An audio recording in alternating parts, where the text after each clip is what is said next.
Rocket launcher. Elephant green screen effect. When growing up in an international school, especially from a young age, you don't really notice race until you're like 12. And suddenly you start binge watching a bunch of edgy YouTubers like iDubbbz, Filthy Frank, and KSI. And every time I pull up to class and I see my friends A, B, and C, I don't see different wavelengths of the EM spectrum. But all I see are free homies I love to spend time with who I knew grew up differently than me.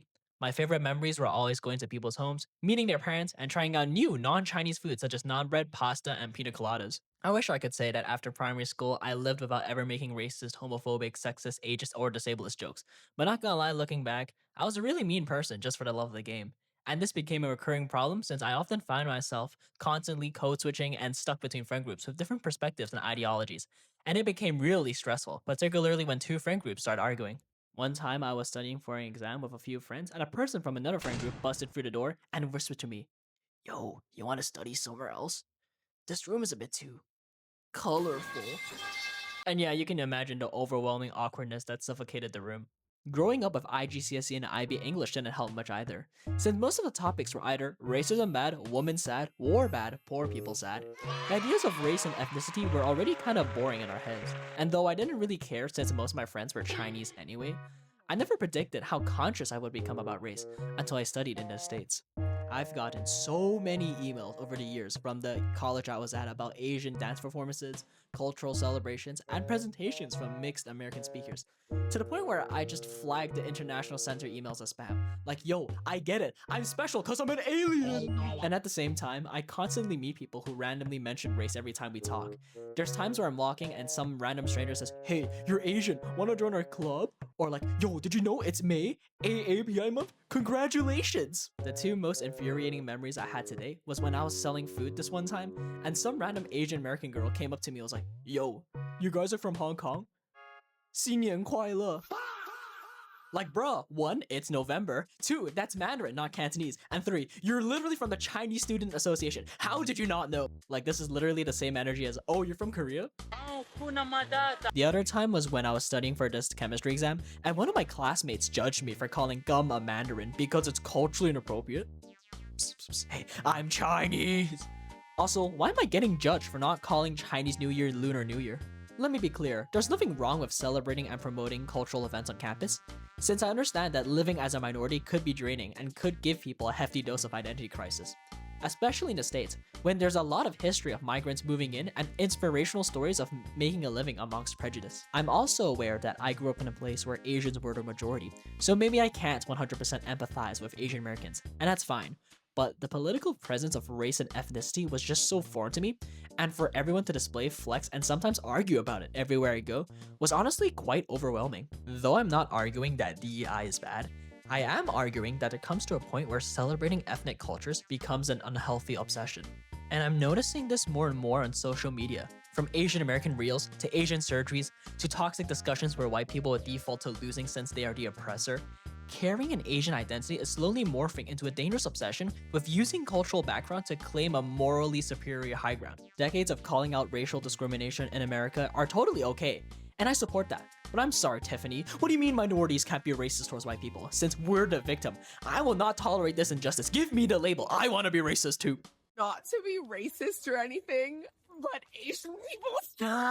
I'm not the best person at history, so I'm not gonna start with how economic opportunities like the gold rush and the railroad building in the 1800s were what initially drew Asian migrants to sweat and toil for the States, which then led them to settling down for generations to improve their quality of life and escape war back home. I also don't need to sit here and explain what an ABC is, since I think we know at this point. But I'm not gonna lie and say that being Asian has a clear definition. Though technically, Asian means having origins from East Asia, Southeast Asia, or South Asia, everyone kinda has their own interpretations once we consider diasporas and interracial families. I used to think that being Asian means celebrating CNY in Mid-Autumn Festival, praying to my ancestors, and angling my bed so that I can sleep while maximizing feng shui. But there is no universal definition of Asian, because if there was, the meaning wouldn't be changing over time. And it does. If you look back a few years ago, being Asian just meant being short but smart, eating a lot of rice, having small eyes and a small pee-pee. You know, the classics. Now with Instagram and TikTok, Asians are always at Seaside Bakery, drinking boba, raving, listening to Keshi, loving Chaewon, and playing Valorant. And while most of these stereotypes are based on SoCal Asians, it has quickly snowballed into a subconscious battle of who can act the most Asian. Insecure people are very profitable, so it's quite easy to advertise limited edition Chinese Adidas jackets, boba protein shakes, and matcha everything. When you are convinced you are lacking in some way, you are way more vulnerable to buying solutions to problems you never had. It's low-key a subliminal message of I need to be Asian to be cool. Oh, you're completely comfortable with using spoons and forks? Buy some chopsticks. Oh, you don't have a keychain? Buy a Labubu, some Chikawas, and a Kuromi. Because why be comfortable with yourself when you can waste all your income on heavily inflated and tariffed Chinese goods? Are you just another typical Asian without aesthetic taste? See, all of us want to feel good about being one with our culture. But even more important than personal contentment of our mixed background is the validation of other Asians when we aren't fighting for Asian pride. I've seen many Asian Americans complain about Asian fetishization, pandering to whites by being a pygmy Asian, and Uncle Roger and Jimmy O Yang perpetuating Asian stereotypes. But no, I'm built different. I'm an actual purebred Asian compared to these wannabe copy-paste sensitive banana plebeians. They do not speak for us. Because unironically, is it that deep though? Have I told you how there's also a large portion of actual local Asians that do enjoy it? I've seen so many people who wish they could tell their friends back home how to get hella white girls. I wish I could see my friend from Ohio wearing a rice field hat in Hanfu. There is no greater joy than teaching a friend a swear word in your language just for him to pronounce it effortlessly. Bro, hot take, racism in Asia, underrated. Since when you guys act racist, at least y'all actually look different. We spit on each other and throw hands even when we look exactly the same and live in the same country. And the best part, most of us, go to bed and laugh about it since we're all equally racist to each other anyways. This is why I wanted the best of other international students, since no one ever felt pressure to hide their nationality and everyone felt open to putting each other on blast since no one really meant it. I swear, our dorm hall is basically an evil MUN meeting every day. We got Vietnamese, Japanese, Spanish, Mexican, Indian, Chinese, Egyptian, American, literally the entire spectrum. So don't feel too gaslighted by the pressure to fight for the Asians. Be comfy and feel free to laugh about it. But hey, if you are cultured and genuinely interested, that's fine too. Oh, I see. So basically being Asian shouldn't be that deep and we should all be comfortable with our own levels of Asian. And that it's okay if you do things differently. Yeah, that's fine. Okay, let me make some strawberry sushi. Shame on you, shame! Instead of crispity, crunchy, munchy, crackerjack, snacker, nibbler, snapper. But then there's also the other spectrum too. Though I see a lot of Asian Americans trying to act more Asian, I've also seen local Asians try to act more Western. It's quite the interesting contrast and literally the epitome of grass is always greener on the other side.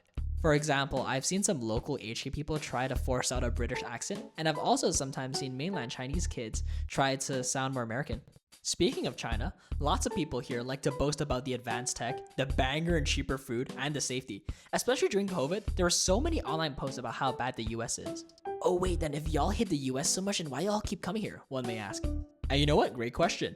As much as we like to yap about how bad westernization is, we can't deny the insane amount of people migrating and visiting the US, the UK, Canada, Australia every year. And is there an explanation for this phenomenon? Maybe.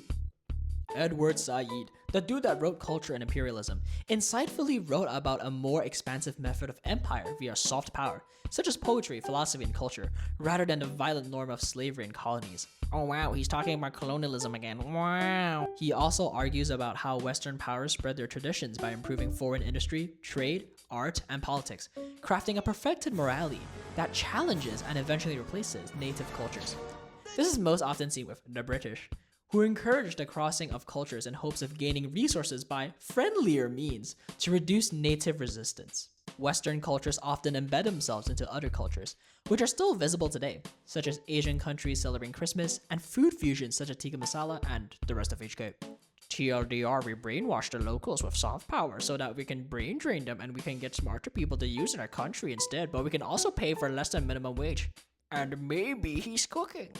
Because in Asia, there's a common assumption that if you get Western education, you big brain. And if you big brain, you don't want to waste it in a small brain area.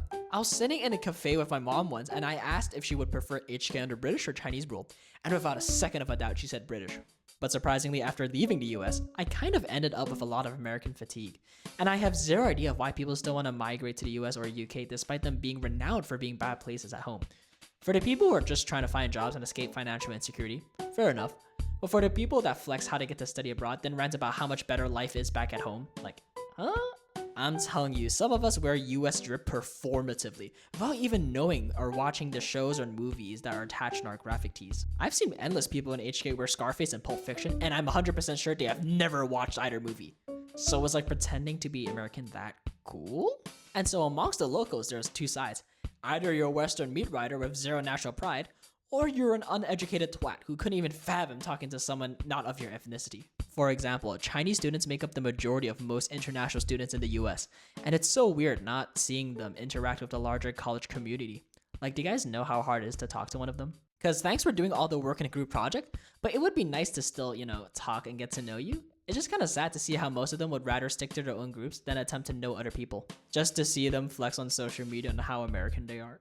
So I kind of wish that they could talk more, and if they don't, is it showing that I'm not Chinese enough? Choosing what music to post on Instagram stories is one of the most stressful chores of my life, because I can't use mainstream songs like Blue by Young Kai or any Lofi song, but also no indie songs, like, since that's performative. So we settle with famous Chinese songs that no Asian American has ever heard of, because I'm not like the others. Wait a minute, am I being a hypocrite? You know what? Fine, caught. I admit it. Personally, I have bought a cinnamon roll just because it's a green flag amongst the and real girls. I did do the MBTI and Enneagram because astrology is so unscientific. And I did get dripped out in Essentials and Stussy so I can flex my international student wealth. And wow, I'm just realizing how stupid I sound. Because there are times where I blast restaurants for not being authentic and Asian enough, knowing full well I would sacrifice infants for some Panda Express. And I used to cook a week's portion of rice in a saucepan, while violently preaching to others about the one and only savior, the rice cooker.